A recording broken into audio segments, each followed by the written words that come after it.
Ladies and gentlemen, let's play ball. Sorry for the late start of the feed, but didn't have as much setup time today for this ball game. The one-inning ball game that just finished, 2:15, and that's when I learned where I was going to be able to set up. So thanks for joining me today for the winner's bracket final between the Lady Eagles of Dyersburg State and the Lady Pioneers of Volunteer State. Check the levels, make sure everything is working, and we've got a little video with the audio. And the Lady Pioneers are the home team for this game. They are in this third base dugout. See if we Caitlin Davis out in the circle, trying to get our Toyota of Gallatin starting lineups. First for the visitors, Timely Ballard leading off playing second base. Riley Bowers at first base batting second. Pearson Vaughn at shortstop. She'll hit third. Kelsey Camp, cleanup hitter, playing third base. Shelby Durbin behind the plate batting fifth. Bree Ramsey, the left fielder, batting sixth. Kylie Waldrop in center field. She'll hit seventh. And Katie McDaniel, the pitcher, batting eighth. Katie Chesser, the designated player, is batting ninth. Out in right field is Chloe Jones for Dyersburg State. Katie Davis out in left field for Vol State. Anna Harrison in center. Michaela Fuqua in right. Corinne Knapp at third. Corey Harris at short. Erica Abbott at second base. And Lydia Kirby at first. Bailey Osbert's behind the plate. And Caitlin Davis in the circle, the same lineup that Christian Lynn has employed all week long. We are set for softball here, just a hair earlier than the 3 o'clock scheduled time. First pitch is popped up, might be playable on the left side. It will hit off the screen and drop into the Lady Pioneer dugout. Corinne Knapp was over to see if she had a play, but she did not.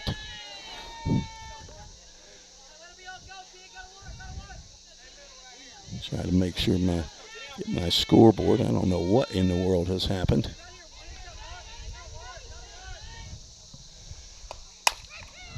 Ground ball to Abbott on 2 hops. She throws over to Kirby. See if I can fix this on the fly.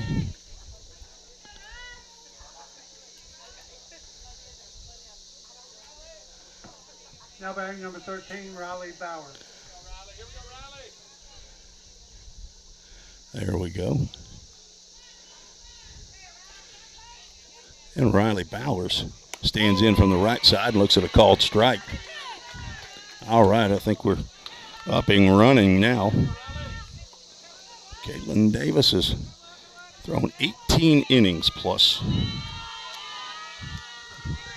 Well, now she's thrown 18 innings with that 1/3.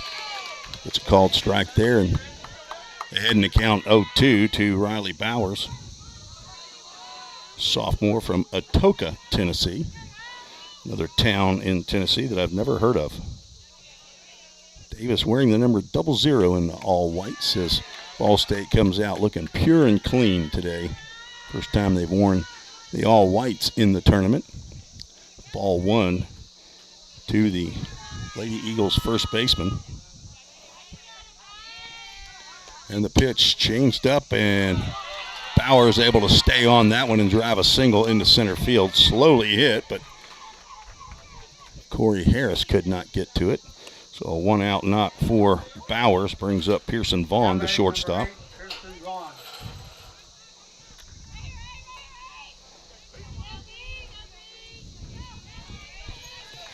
Gave me about a half an inning or an inning to fully get settled in here. Left-handed hitting Pearson Vaughn looks at a pitch outside. The sun's shining right at me here at this 3 o'clock game time. Couldn't put my umbrella up. It would have blocked your view. And nobody wants to have this view right here blocked. Ball a little bit high. Count goes 2 balls and no strikes. Justin McKinney, the athletic trainer for the Pioneers, all of the programs. So ball is lined out to right field. Michaela Fuqua will pick it up. There's back-to-back singles for Dyersburg State.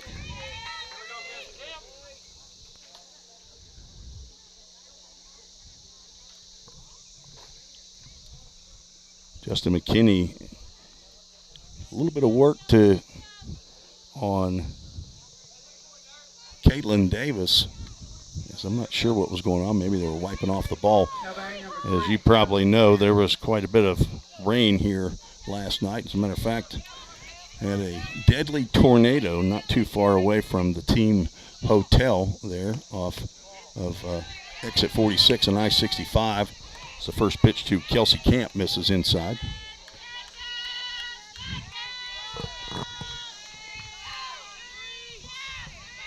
Lady slipped in a hotel last night without power. Ball 2 down low. Sophomore out of Brighton, Tennessee is Kelsey Camp. Comes in hitting .404. Not including the game just prior against Walters State, so it's at a called strike there.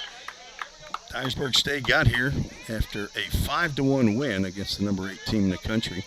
So Walters State has been eliminated. The Lady Senators have a chance probably at an at-large bid. Line drive foul over the Pioneer dugout. That goes 2 balls and 2 strikes.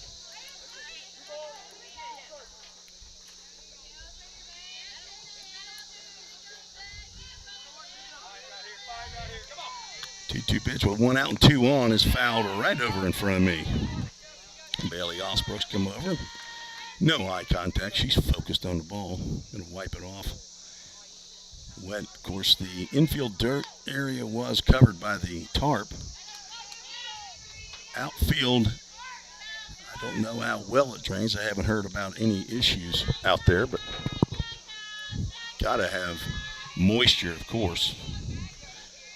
Kelsey Camp looks at a 2-2 pitch outside. Well, our first Full Count Ministries full count.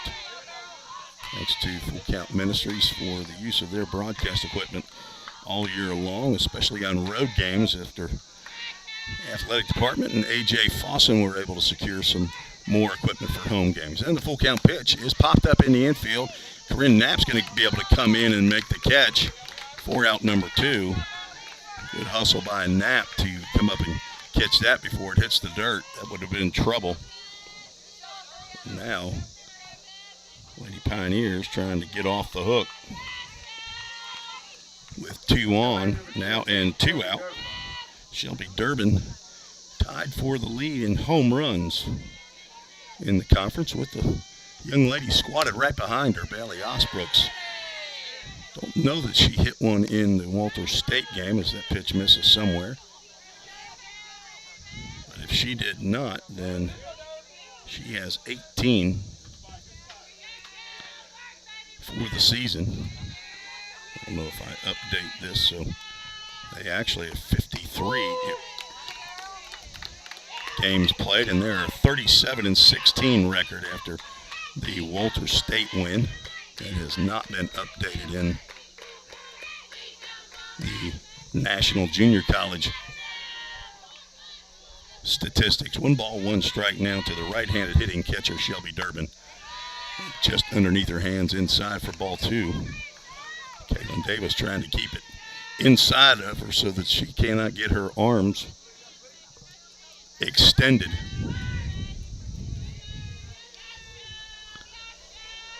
Well, that Walters State win is in there. Another pitch in the same spot and the same result, 3 balls and a strike. So maybe, just maybe, I was correct. Didn't think it would have got in there that quick, but it is. 52 games, they are 36-16. 3-1 pitch is going to hit her right in the ribs. So instead of drawing the walk, she's going to draw the hit by pitch, take the plunking, and hustle down to first base. That will load the bases for Bree Ramsey as Durbin continues running down the line to make sure she's okay. She was right on top of the plate, so let's see how many times she's been plunked this year. Only her 4th plunking. So maybe this is a new batting stance for her, or maybe that's how she hits against Caitlin Davis. But Bree Ramsey steps in. Bree from Jackson, Tennessee, sophomore. Looks at a called strike.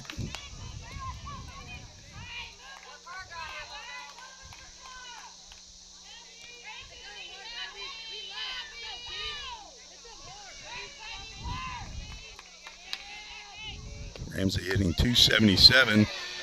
Looks at a pitch that missed, not sure where. But not to the liking of our home plate umpire. 3 umpires working the losers bracket. Final winner of this game will take on Chattanooga State.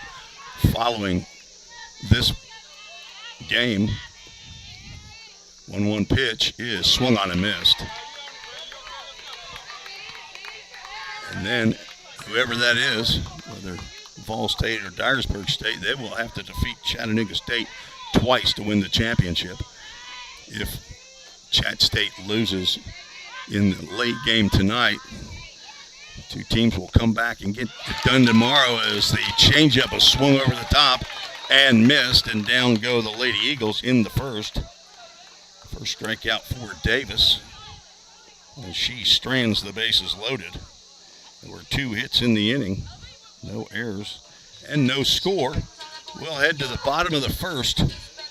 Thank you for joining me. Let's see how many of you are out there in YouTube land joining me for this broadcast. There's me, and there's 3 more. So pat yourself on the back if you're one of those 3. Thank you for joining me. I'm sure there'll be a few a little bit later on as we move along. We'll just keep it right here. Lady Pioneers come in with a record of 43-20. This is game number 64 of the year. Going to need to play 3 more games to win this championship. Get to the Toyota of Gallatin starting lineups for the Lady Pioneers. Corey Harris leads off, and she's playing shortstop. Michaela Fuquay out in right field, batting second. Katie Davis in left field, hitting third. Lydia Kirby in the cleanup spot, playing first base. And of course, Bailey Osbrooks catching, batting fifth. Shelby Green, the designated player, is in the 6 hole. Erica Abbott at second base, batting seventh. Corinne Knapp at third base. She'll hit 8th. And Anna Harrison batting ninth, playing center field.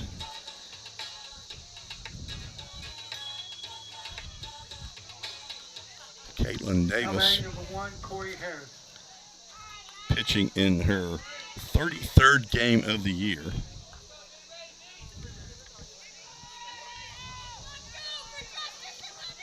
In the circle for Dyersburg State, Katie McDaniel. Get her stats for you in just a minute as Harris looks at a first pitch strike. She walked up on one and dropped the bat in her hand. Had no intention of swinging at that pitch.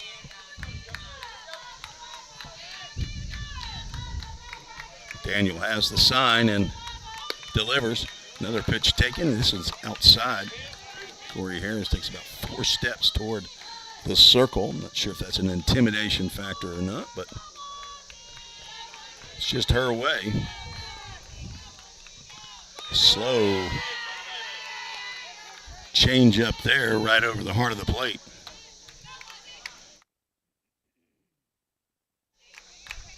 A little froggy today. Harris said another one high and outside. Pretty close pitch to take. Count goes 2 balls and 2 strikes. Corey hitting .404. This is game number 64 of the year for Vol State, and it's her 64th game to play. 2-2 pitch is chopped toward third base. That will go underneath the legs of Kelsey Camp, and Corey Harris, who is running that one straight out, will get to first base, an infield single. I don't know that. I'm not sure how the official scorer will rule that out. Put a question mark there, but I'm going to say she would have beat that out. They might rule an error. Either way, Corey Harris is standing down at first base with nobody out. Michaela Fuqua is at the plate. Harris does not take off on the first pitch that Fuqua sees. It's outside the zone.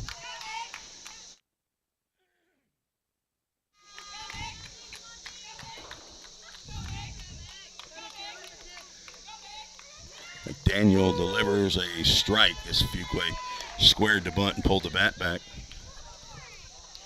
McDaniel from Lexington, Tennessee. That's down in West Tennessee off I-40 heading between Nashville and Jackson, Tennessee. Another pitch just outside. Harris still staying at first base. And Fuqua pulls the bat back out on a bunt. 28th appearance of the year for McDaniel. She pitched and finished the game against Walter State. Not sure if she started it or not. That's a fastball up, and it's a 3-1 count to Fuqua with Katie Davis on deck.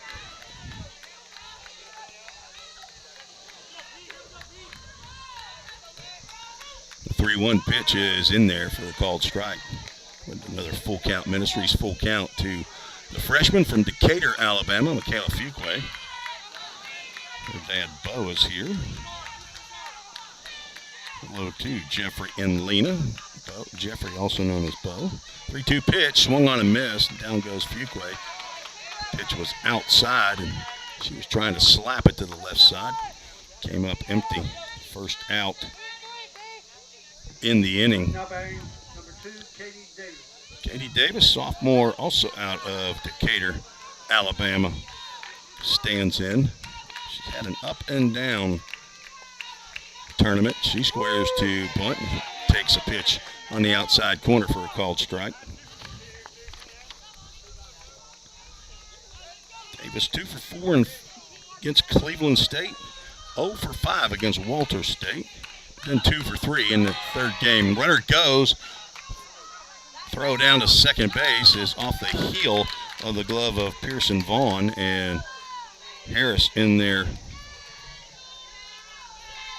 with a stolen base. I thought the pitch was called a strike, but apparently not. It's ball one and strike one, 1 out, and a runner in scoring position for Katie Davis. She's going to square and take a changeup, all high.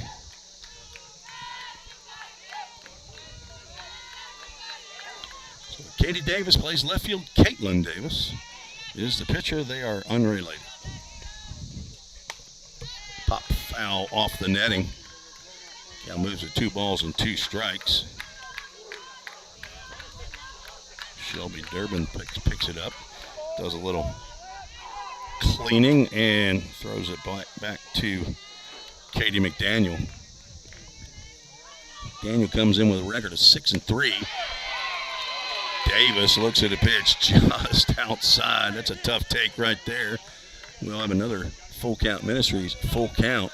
She's thrown 146 innings. All right, that win and loss record is not correct. 3-2 pitch, fouled off. Their total wins and losses on the National Junior College website shows they're 10-8, and that's not the case. So their scorekeeping is got a lot to be desired. I assume that the innings pitched and hits runs and earned runs and things like that are accurate. 3-2 pitch, grounded right back to the pitcher. And McDaniel, she's not going to even look at Corey Harris at third. She'll throw Davis out at first base. 2 outs and a runner at third.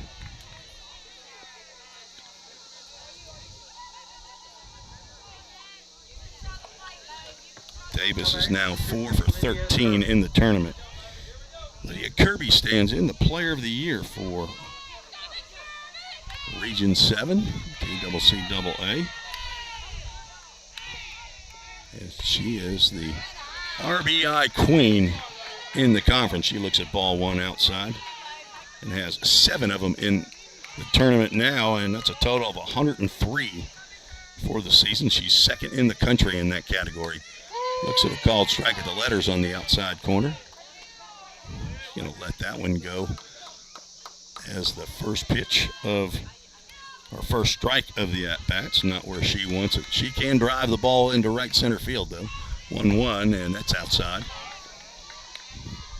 Dyersburg State is smart. They're going to pitch very carefully to Lydia Kirby, although Bailey Osbrooks with 18 bombs is standing on deck, and she has had a very quiet tournament. 2-1 pitch right in the wheelhouse. Surprised Kirby didn't turn loose on that one. Inside corner, belt high. Called strike. Now 2-2 to Kirby, freshman from Alvaton, Kentucky. That pitch missed well outside, and we have another Full Count Ministries full count. Stay tuned. After or near the end of the game, we'll have the Full Count Ministries verse of the game. Also, a little bit later on, we'll have the 3-2 pitches fouled off. We'll have the Allie Cassidy Brick and Stone Alumni Spotlight. If I can remember it. Sometimes I get caught up in the game and I forget to do some of these extra add-ons.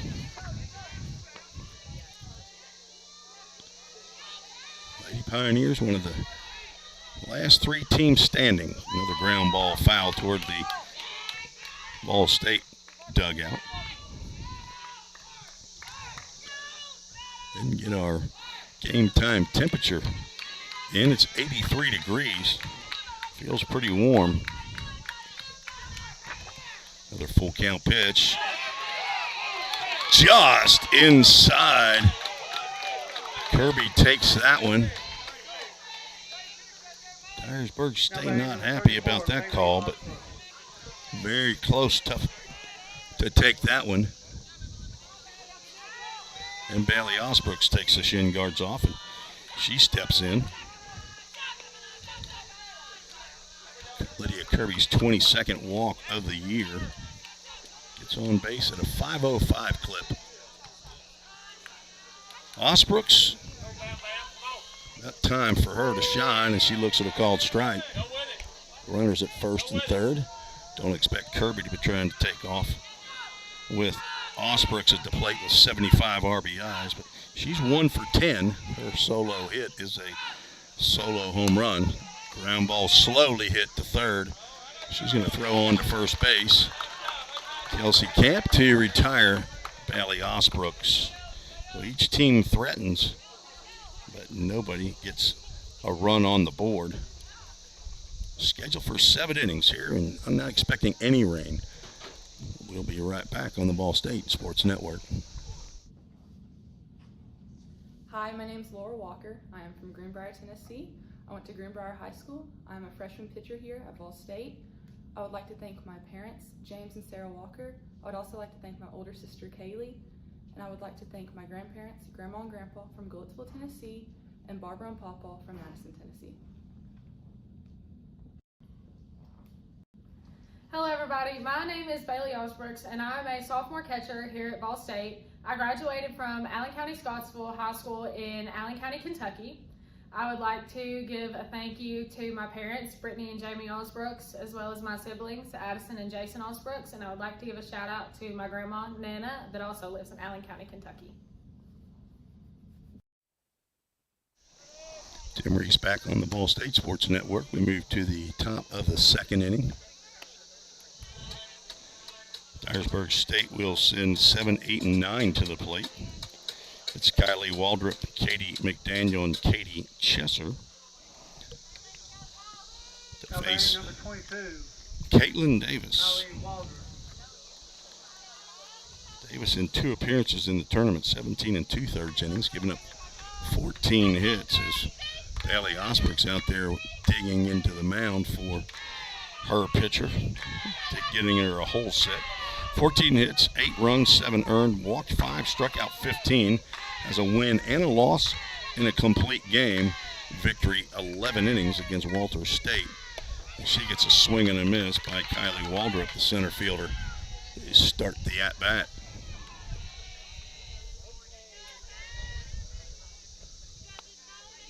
Waldrop hitting .311. This is game number 49. And she's going to take one in the leg as Davis has hit her second batter.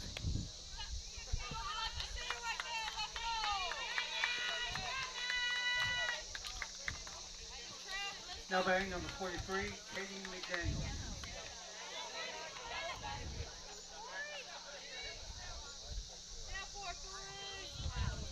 Designated player Katie with a T, Chesser. Katie Chesser from McKenzie, Tennessee, also down in West Tennessee. You'd expect a good deal of their roster from Dyersburg State over in the west part of the state to be from that area. First pitch is a changeup in for a called strike. Leadoff batter Timely Ballard is on deck.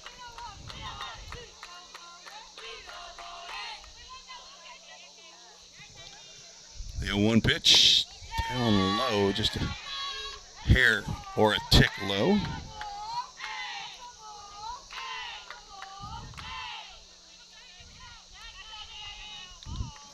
Davis comes in with a 19-8 record. This is her 33rd appearance. There's a drive down the left field line, and if it's fair, it's trouble. Off the top of the fence, Katie Davis catches it off the top of the fence and keeps Chesser to a single, but she drives in Waldrop, who was running on the batted ball, and Dyersburg State leads 1-0. That ball hit right on the top of the fence, inches away from a two-run homer for Chesser.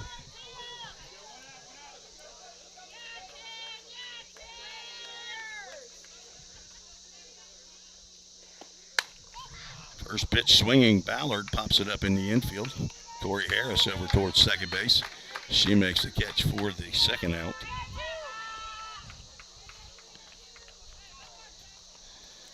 Three hits now in the ball game for Dyersburg State. And they take the early 1-0 lead. The hit batter comes back to haunt the Lady Pioneers. Riley Bowers had a single and a changeup up the middle. She gets a fastball here at the knees for a called strike. Bowers was stranded at second in the first inning.